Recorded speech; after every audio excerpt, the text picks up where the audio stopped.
Yuxarıda nədir o? Koçat eldən düzəldirsən. Aha, sö.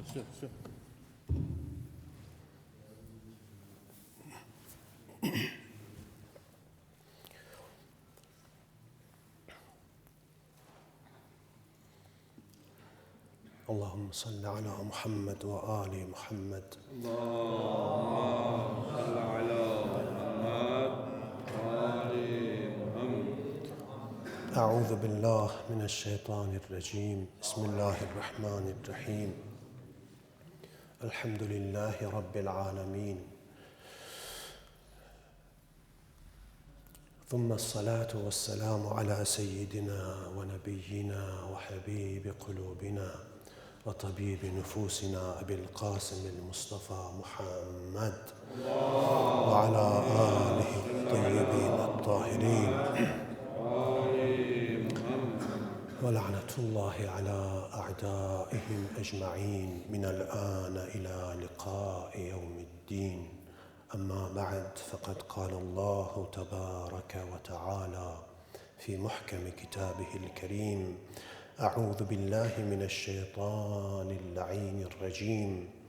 كنتم خير أمة أخرجت للناس تأمرون بالمعروف وتنهون عن المنكر. صدق الله العلي العظيم. أوصيكم عباد الله ونفسي بتقوى الله.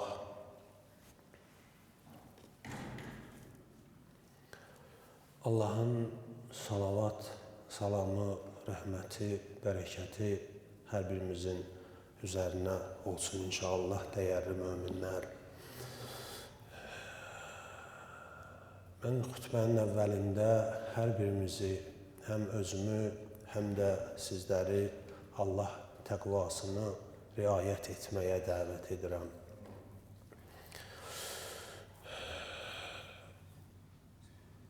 Və xanım Fatimə-i Zəhra salamullahi əleyhanın mübarək viladəti münasibəti ilə hər birimizi ürəkdən, can-könüldən təbrik edirəm.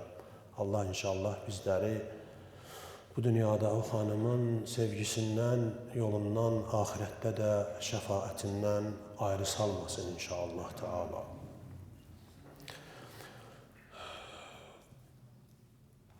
Həm ana kitabımız Qur'an-ı Kərimdə, həm də rəvayətlərimizdə çox təkidlə, israrla bizlərə həm tövsiyə olunan, həm tapşırılan, həm də əmr olunan məsələlərdən biri də əmr bi-məruf və nəhy-əz münkər məsələsidir.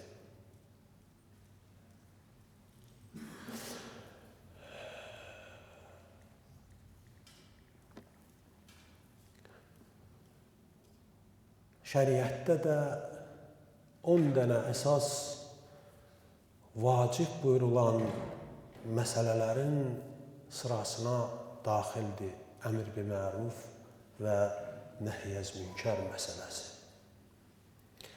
Namaz, oruc, xums, zəkat, həcc, cihad, əmr bi-məruf, nəhy-əz münkər. Necə ki, namaz vacibdir, necə ki, oruc vacibdir, necə ki, şəraiti yarananda həccə getmək vacibdir, elə də bizlərə əmr bi-məruf və nəhy-əz münkər vacib buyurulubdur. Allah təbarək və Teala Qur'an-ı Kərimdə buyurur ki,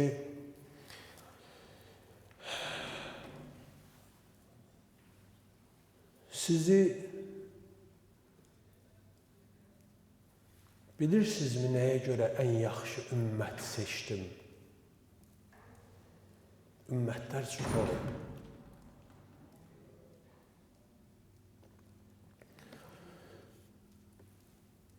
Sayı bizə məlum deyil. bizdən öncəki ümmətlərin. Amma deyir, kuntum xeyrə ümmətin, sizi ən yaxşı ümmət elədim. Nəyə görə? Əmr bi məruf və nəhyəz münkərə görə.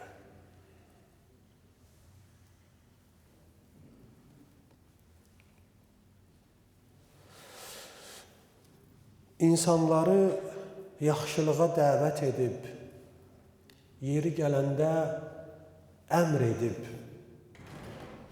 yaxşılığa məcbur edib və insanları pisliklərdən çəkindirdiyinizə görə sizi ən yaxşı ümmət elədim. Kuntum xeyrə ümmətin. Bu ayədən bunu başa düşürük ki, İnsan bir tək özü üçün yaşamamalıdır. Bir tək öz axirətini, cənnətini abad eləmək üçün yaşamamalıdır. İnsan həm də mənəvi nöqteyi nəzərdən cəmiyyətin yükünü daşımalıdır. Görəndə ki, bir yerdə biri səhv yola gedir, onu o səhv yoldan çəkindirməlidir.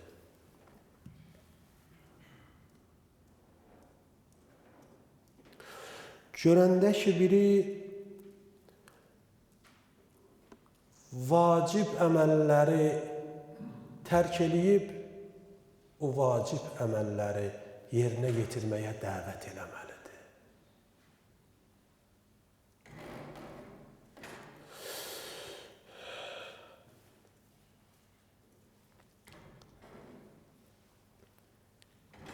Əmr məruf insanı sədaqətə dəvət edir.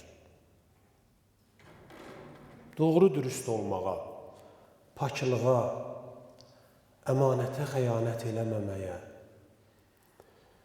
mehribançılığa, insanlarla mehriban olmağa dəvət edir.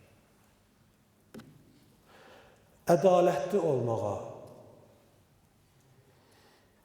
digər insanların haqq hüququnu riayət eləməyə, gözləməyə,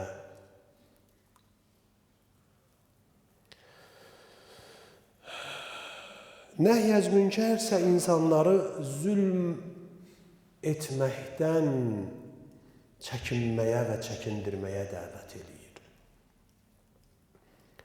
İnsanları aldatmaqdan çəkindirməyə, acı dilli olmaqdan çəkinməyə,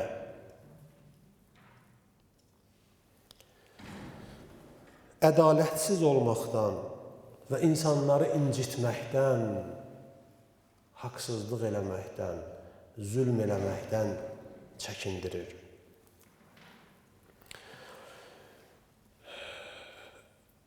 Hədisdə var ki,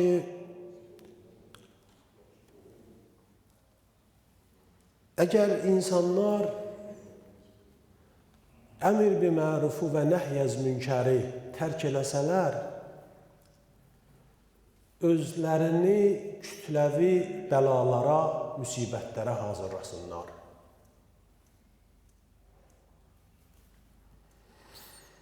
Onda ilahi tərəfdən bəla gələr, özü də cəmiyyəti tutar.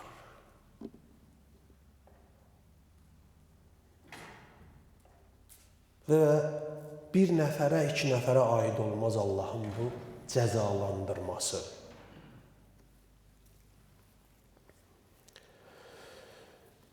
Və hədisdə buyurulur ki, əgər bir cəmiyyətdə əmr bi məruf və nəhyəz münkər tərk edilsə, dualar qəbul olmaz.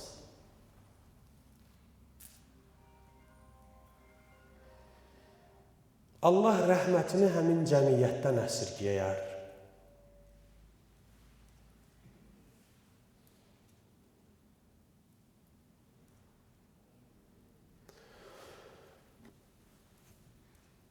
Əgər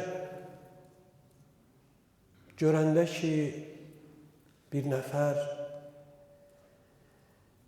yoluna acılıb, yoldan çıxıb, bizim də ona nəsihət eləmək gücümüz var. Təbii ki, əmr bi mərufun və nəhyəz münkərin də şərtləri var. Görəndə ki, bizim gedib ona deməyimiz böyük, ciddi bir fəsad yaratmayacaq, məsələn, ölüm itimlə nəticələnməyəcək,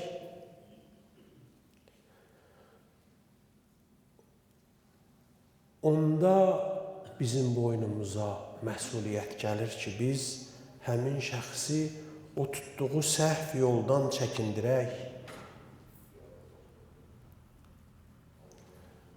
və haqqın yoluna dəvət edək.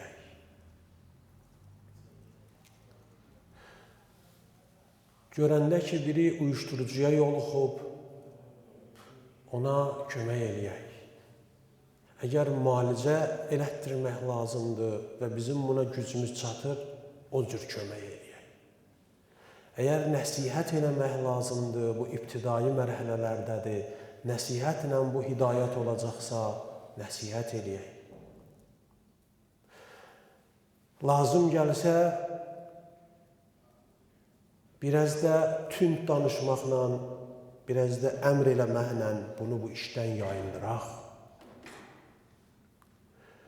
Lazım gəlsə, onun ətrafında elə bir atmosfer, ab-hava, şərait yaradaq ki, möminlərin cərgəsinə qarışsın o və möminlərdən təsirlənsin və yavaş-yavaş istiqamətini dəyişsin və ibadət əhlindən olsun.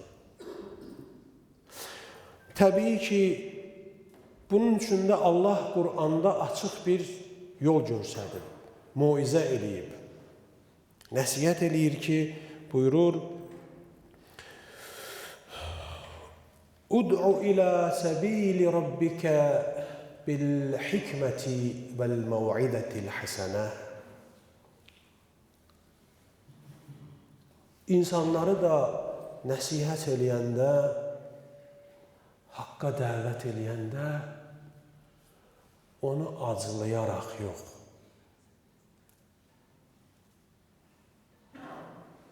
onu məzəmmətləyərək yox, onu aşağılayaraq, təhqir eləyərək yox, şirin dillə,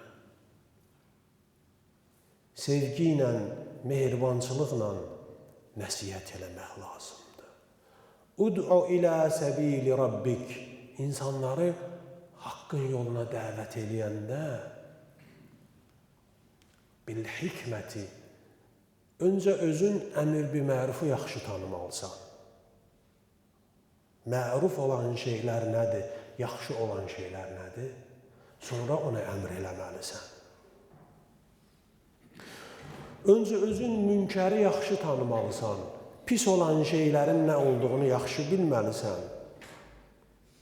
Sonra ondan çəkindirməlisən insanları. Özdə əl-məv'idətil həsənə ilə, gözəl sözlərlə,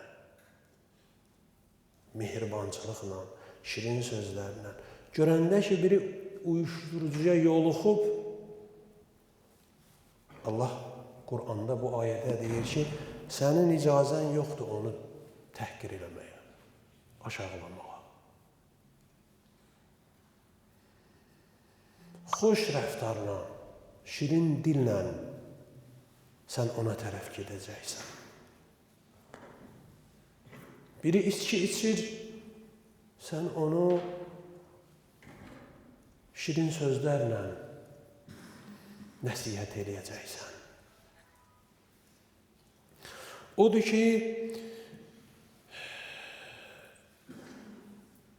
hər bir ibadət əhlinin, itaət əhlinin boynuna qoyulan vacib məsələlərdən biri əmr bi məruf və nəhyəz münkər olub. Nəyə görə? Cəmiyyətdə fəsad çoxalanda bir tərəfi də gəlib səni tutacaq. gəlib sənin ailə üzvlərini tutacaq. Səndən yan keçməyəcək. Əgər bir cəmiyyətdə uyuşturucuya yoluxanların sayı çoxalar, xüsusən də cavan təbəqədə, sənin də evdə cavan balan var, həmin təhlükə sənin balanı da gözləyir. Haçansa, yəni bu təhlükəyə məruz qalacaq. Əgər cəmiyyətdə zina çoxalıbsa, Allah eləməmiş, bu da başqa böyük fəsadlar yaradacaq. Allah bildiyi üçün deyir ki, kimin nəyə gücü çatırsa, əmr bi məruf və nəhy münkərdə əsirgəməsin. Əsirgəsə, Allah rəhmətini ondan əsirgəyər. Əsirgəsə, Allah dualarını qəbul eləməz. Əsirgəsə, Allah bəlaya giriftar eləyər həmin şəxsi. Bu məsələnin nə qədər önəmli, vacib məsələ olduğunu Allah təbarək və təala hamımızdan yaxşı bildiyi üçün bizləri bir-birimizi pisliklərdən çəkindirməyə və yaxşı işlərə dəvət etməyə əmr edir. Sanki namaz qılırsan, sanki oruç tutursan, sanki həccə gedirsən, sanki xumsulu çıxırsan, zəkatılı çıxırsan, o qədər əhəmiyyətli, vacib və savabı çox olan məsələlərdən biridir əmr bi məruf və nəhy münkər məsələsi. Bizim haqqımız yoxdur, görəndə ki, biri yoldan çıxıb deyək, mənə nə? Can onun cəhənnəmdə Allahın. Belə deməyə, bu cür reaksiya verməyə haqqımız yoxdur. Biz can yandırmalıyıq bir-birimizə. Kömək eləməliyik, bir-birimizin əlindən tutmalıyıq.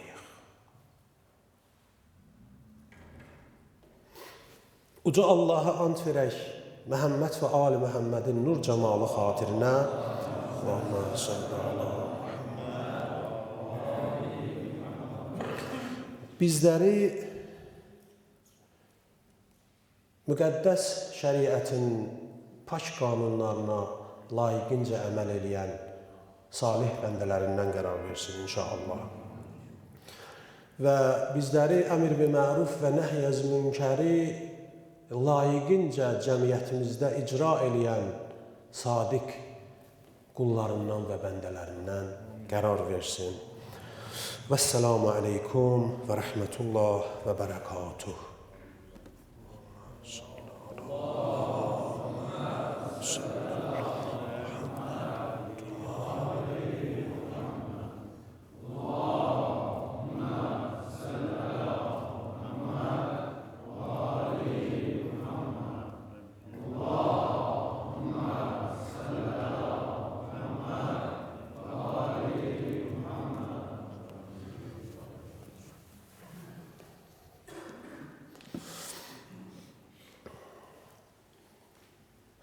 أعوذ بالله من الشيطان الرجيم بسم الله الرحمن الرحيم الحمد لله رب العالمين ثم الصلاة والسلام على سيدنا محمد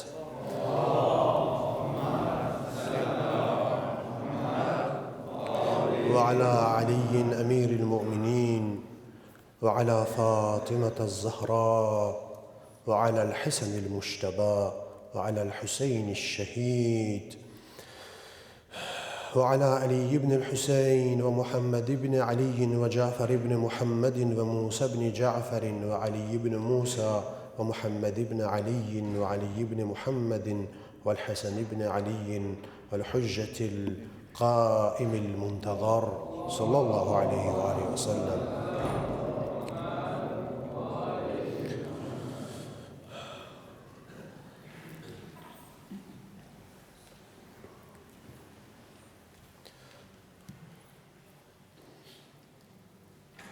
أما بعد فقد قال الله تبارك وتعالى في محكم كتابه الكريم أعوذ بالله من الشيطان الرجيم كل نفس ذائقة الموت صدق الله العلي العظيم.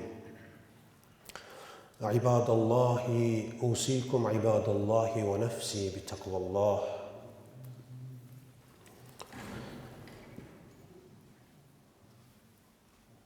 Mən yenə bir daha həm özümü, həm də sizləri Allah təqvasını riayət etməyə dəvət edirəm.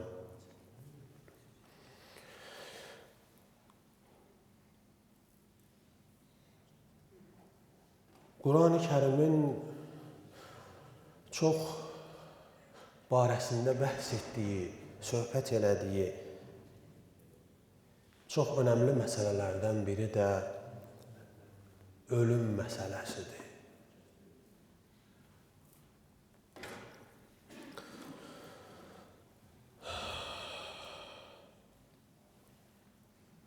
Allah Quranda bir qanunun bütün canlılara şamil olduğunu elan edir. Buyurur ki, kullu nefsin zâiqatul maut. Demir bütün insanlar, buyurur bütün canlılar, bütün nefes alanlar, bütün canı olanlar hamısı ölümü dadacaqlar.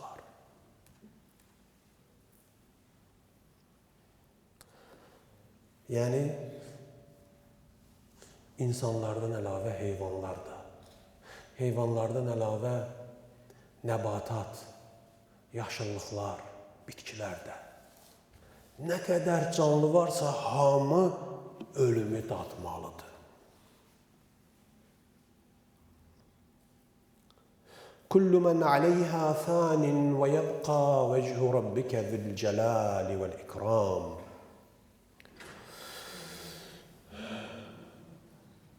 Yer üzündə olan varlıqların hamısı fənaya uğrayarlar.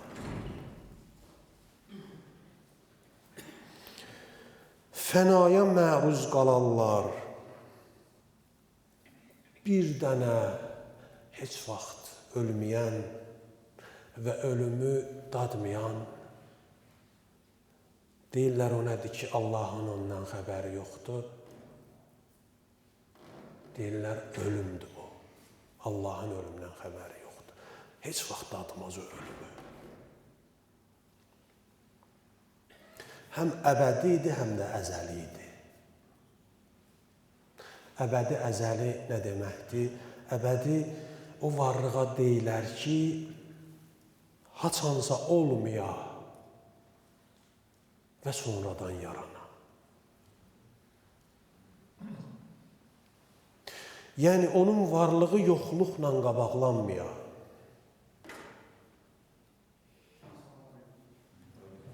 Allah kimi.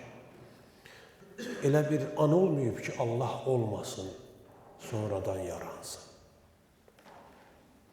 Həmişə olub. Əzəli varlıqda o varlığa deyilir ki, haçansa olmaya onun varlığı yoxluqla nəticələnə. Yenə Allah kimi. Yəni, elə bir an gəlməyəcək ki, Allah fənaya uğraya, yox ola. Həmişə olacaq. Fənaya uğrayan kimdir deyir Quranda? Kullu men aleyha fan. Allahdan başqa hər nə qədər yaranmışlar varsa, hamısı fənaya uğrayar. Və yəbqa vəchuhu rabbikə zülcəlali vəl ikram. Cəlalət və ikram sahibi olan Allahın pak zatından başqa.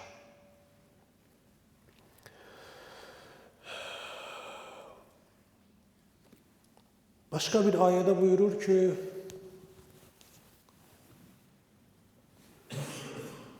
La tədri nəfsun fi əyyi ərdin təmutu və la tədri mədə təksibu qədə. Heç bir insan bilmir ki, sabah başına nə gələcək. Çox maraqlı ayədir. Bunu biz də bilirik, amma unuduruq. xatırladır yenə. Deyir, heç kəs bilmir sabah başına nə gələcək. وَلَا تَدْرِي فِي اَيِّ أَرْضٍ تَمُوتُ Və heç kəs sabah harda necə öləcəyini də bilmir.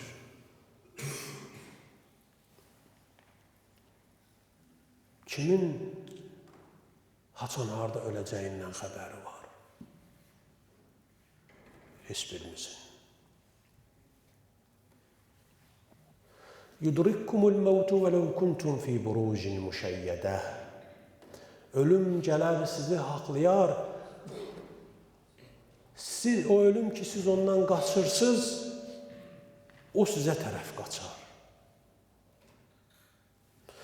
Gələr sizi haqlayar, ən möhkəm yerlərdə, saraylarda, ən uca yerlərdə olsaz belə.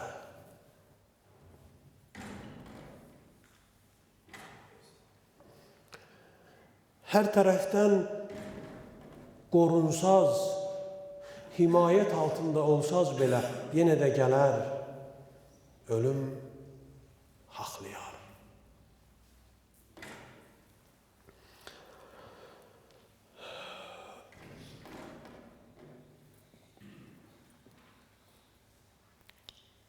Və bir çox ayələrdə buyurur ki, heç kəs Allahın qabağını, qarşısını ala bilməz. Hədisdə var, ölüm mələyi gün ərzində 5 dəfə elə bir canlı yoxdur ki, 5 dəfə onu nəzərdən keçirməsin. Hər gün hər birimizi ölüm mələyi 5 dəfə nəzərdən keçirər.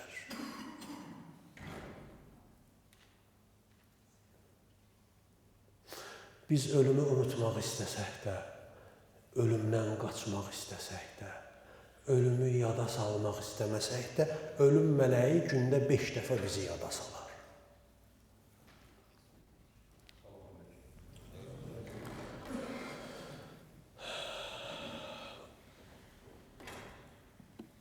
Ona görə də bir çox rəvayətlərdə ölümü çox xatırlamağın tövsiyələri ilə rast gəlirik. Və Peyğəmbərimiz, imamlarımız çox yerdə bizə xatırladıblar, tövsiyə ediblər ki, ölümü yada salmağı unutmayın. Ölüm haqdır.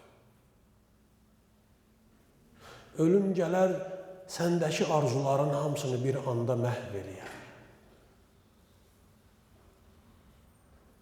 Yox eləyər. Sən arzular qurarsan nə qədər. Bunu eləyəcəm, onu eləyəcəm, ay bu qaldı, o qaldı. Amma gözləmədiyin anda, gözləmədiyin yerdə gələr, haqlayar səni ölüm. Ona görə də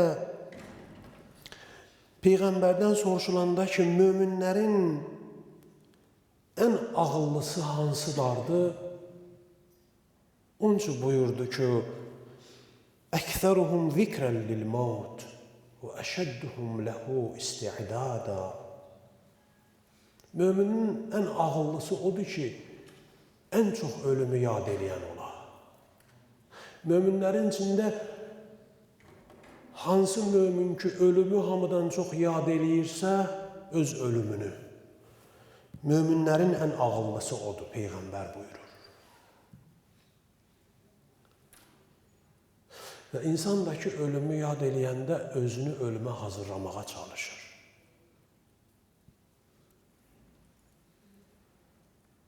Ona görə buyurur ki, möminlərin ən ağıllısı ölümünü tez-tez yad eləyəndir.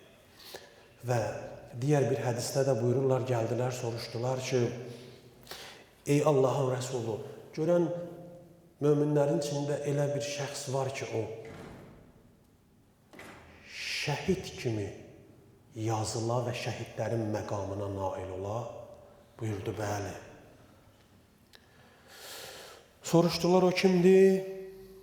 Yəni, qiyamət günü ki, şəhidlərlə məşhur olacaq, möminlərin içində hansılardı olar? Buyurdu ki, Men yezkurul mevte beynel yevmi vel leyleti 20 merreten. Gündə, gün ərzində 24 saatda 20 dəfə ölümünü yad eləyən insan qiyamət günü şəhidlərlə məşhur olar. Şəhid ki deyirlər, elə yerə düşən ilk damcısı onun bütün günahlarını bağışladar, qalanı da onun həsənatı olar, əcri mükafatı, savabı olar. Və Allah Quranda deyir, şəhidləri ölü saymayın, onlar diridilər. Və ində Rabbihim yurzaqun. Şəhidin ki, bu qədər uca məqamı var, buyurur ki, kim ölümünü 20 dəfə yad eləsə, Allah şəhid məqamı verər o kəsə. Nəyə görədir bu?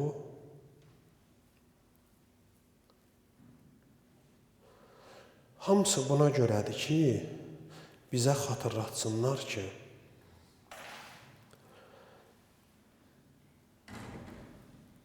ey Adəmoğlu, sən çox qəflət eləyərsən.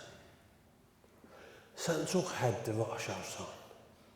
Sən çox dünyaya həris olarsan. Sən çox axirətini unudarsan. Çox günahlar eləyərsən. Haqqa girərsən. Qul haqqı yeyərsən. Zülm eləyərsən. İbadətdən, itaətdən uzaq düşərsən. Fitnə, fəsad yerlərinə gedərsən. O zaman ki, ölümü unudasan. Ölümü unudanda insanın fitnə, fəsadları başlayar. Ölümü unudanda insanın qəlbi daşlanmağa başlayar. Qəsavətlənməyə başlayar. Qul haqqı zat tanımaz, halal harama riayət eləməz.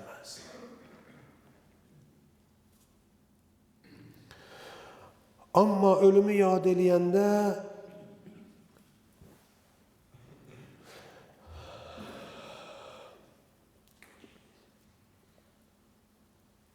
dünyadan aza qane olmağa başlayar. Haqsızlıq, zülm yadına düşəndə bədəninə lərzə gələr.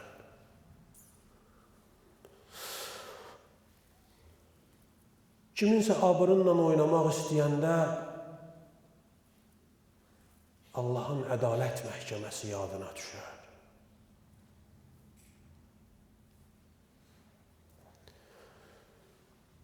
Zina eləmək məqamı gələndə zina barəsində deyilən ağır əzablar xatırlayar. Şərab içmək məqamı gələndə verilən o pis vədələri yada salar, çəkinər. Və bir çox fəsadların, günahların baş vermə səbəbinə olar, insan axirətini, ölümünü unudanda başlayar. Odur ki, buyururlar,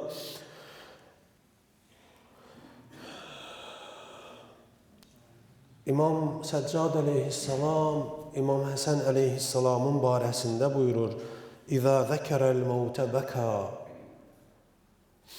və izə zəkərəl qəbrə bəka və izə zəkərəl bə'sə və nüşurə bəka və izə zəkərəl məmərrə aləs-sirati bəka və izə zəkərəl ərdə aləlləh zikruhu şəhəqə şuqqətən yuxşə aleyhi minha. Deyir İmam Həsən, elə ki, ölüm yadına düşərdi, ağlamağa başlayardı. Qəbri yadına salanda da ağlamağa başlayardı.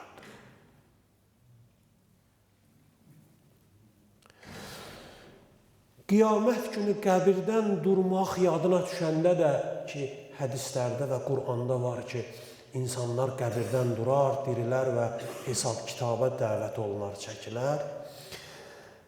Onda da bir bəsdə yadına düşəndə imam ağlayardı. Sırat körpüsündən keçmək haqqında da biri danışanda imam ağlamağa başlayardı.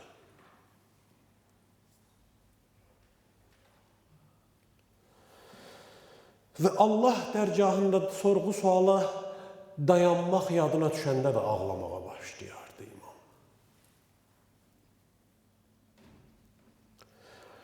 Və hətta buyurur imam bəzən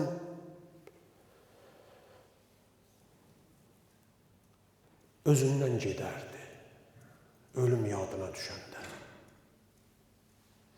Və buyururlar, İmam Səccad əleyhissalam deyir, İmam Həsən əleyhissalamın yanında birinin ölümündən danışanda və ya birinin ölüm xəbəri gələndə buyurardı ki, وَانْسِبِ الْمَوْتَ بَيْنَ أَيْدِينَا نَسَبًا وَلَا تَجْعَلْ ذِكْرَنَا لَهُ غِبًا.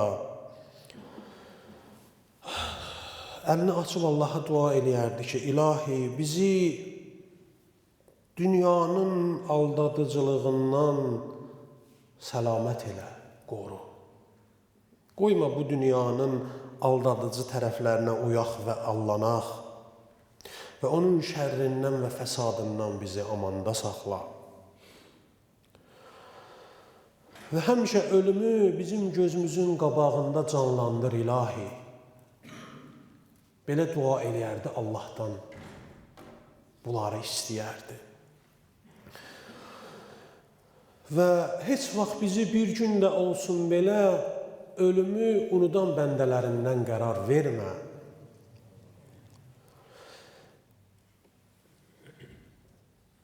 Hədisdə var, Peyğəmbər buyurur ki, əfdalul ibadəti zikrul mevt və əfdalul təfəkkürü zikrul mevt. Deyir, ibadətlərin ən fəzilətlisi və ən çox savabı olanı ölümü yad eləməkdir.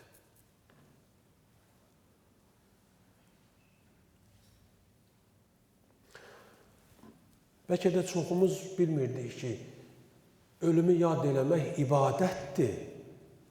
Özü də ibadətlərin də şahıdır.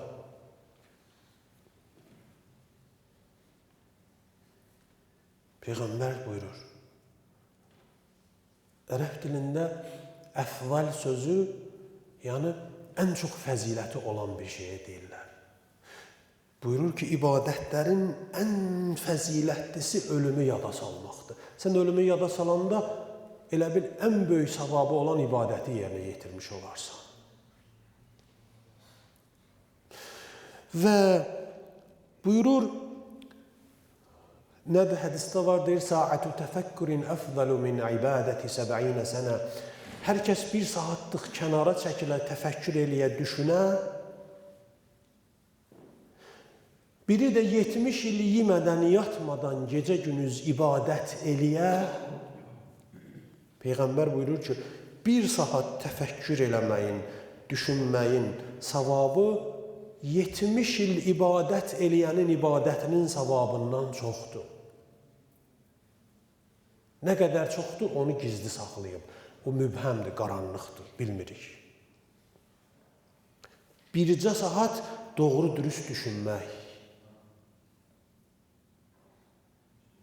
Yəni, bu hədis bizə düşünməyin nə qədər önəmli, vacib olduğunu çatdırmaq istəyir. Demək istəyir ki, sən vaxt eləyəndə gündə bir saat da olsa yaxşı düşünsən, ibadətin də yolunda olacaq, yaxşı olacaq. Halalın da yolunda olacaq, haramından da yaxşı qorunmağa bacaracaq. İnsan kimi də yaxşı yaşamağı bacaracaq. Dünyanı da abad eləyəcəksən, axirətini də qurub düzəldəcəksən, əgər başını yaxşı işlətsən. Ona görə deyir, bir saat düşünməyin savabı 70 il ibadət eləməyin savabından çoxdur. İndi bu hədisdə Peyğəmbər deyir ki, düşünmək də var, düşünmək də var. Deyir, ən yaxşı düşünmək, ən fəzilətli düşünmək, düşünməklərin şahı, başı ölümü düşünməkdir. İnsanı bir saat ki, deyir, düşünməyin 70 ildən çox savabı var. Həmin o bir sahada otura, bir kənara çəkilə, ölümünü düşünə. Nəyə görə böyük alimlər insanlara həmişə qəbristana getməyə tövsiyə edirdilər? Deyirdilər, arada vaxt eləyin, təklənin, tənhalıqda gedin, bir qəbirlərin arasında qədəm vurun, gəzin, dolanın. Və arada bir öz-özünüzə deyin, "Hâzâ mâ va'adər-Rahmanu və sadaqal-mursalun." Bu gördüklərim həmin o vədələrdir ki, Allah demişdi və peyğəmbərləri də təsdiqləmişdi. Dünən bizim aramızdaydı, bu günləri torpağın altındadır. Ona görə hədislər deyir ki, qəbir sənə qəbrivi xatırladar. Torpağın altında çürüməyi xatırladar. Ölüm sənə, o insanların ölməsi sənin üçün böyük muizə və nəsihət olar. Əgər ibrət dərsi çıxartmaq potensiyası səndə varsa, yetərincə dərs çıxardarsan. Və ona görə buyururlar ki, tez-tez qəbristana gedin. Orada yatanların üstündə bir düşünün. Və tövsiyə olunur ki, deyir, nəyə görə hədislərdə var ki, bir mömin öləndə onun cənazəsinin altına girin. Təşyiq cənazəsində iştirak eləməyin savabı çoxdur. Hədislərdə var, insanın günahını bağışladar. Digər hədisləri bunun böyrünə, kənarına qoyanda, tutuşturanda görürsən ki, burada da bir fəlsəfə var. Hədis buyurur ki, o cənazənin altına girəndə elə düşün ki, burada daşınan sənsən, özünsən. İndi ki, bu çiyinlərdə gedir, bax, bu sənsən.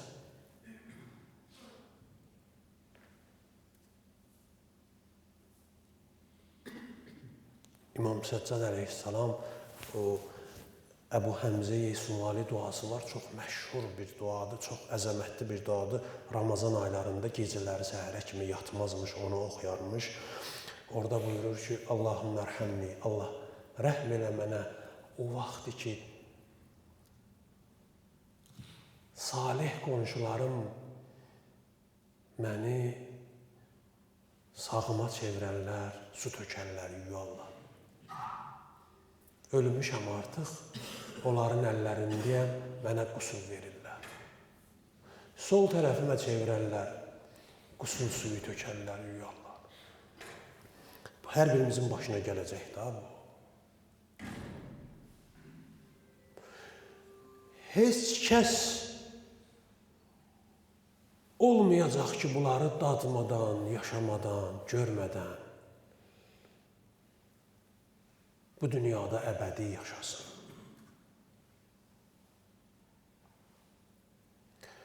Ona görə də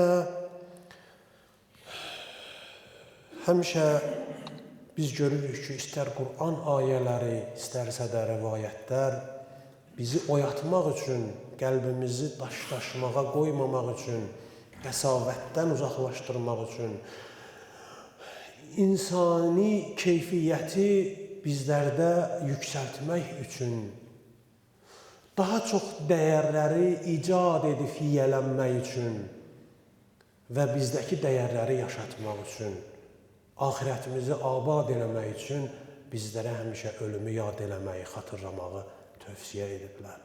İstər Qur'an ayələri, istərsə də rivayətlər. Allaha and verək, Məhəmməd və Ali Məhəmmədin nur cəmalı xatirinə.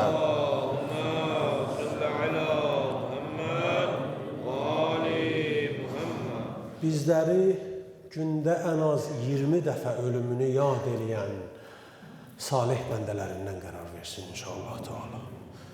Bizləri günahlarını əff etmədən ölümü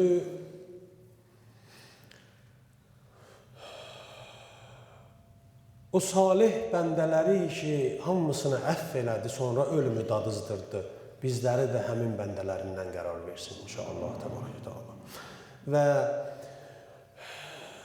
bu dünyadan köçəndə bizləri Əli vilayətindən və Ali Əli sevgisindən bu dünyaya göz yuman bəndələrindən qərar versin inşallah Teala. Günahlarımızın əfv olması üçün, dualarımızın qəbul olması üçün Məhəmməd və Ali Məhəmmədə bir salavat deyin.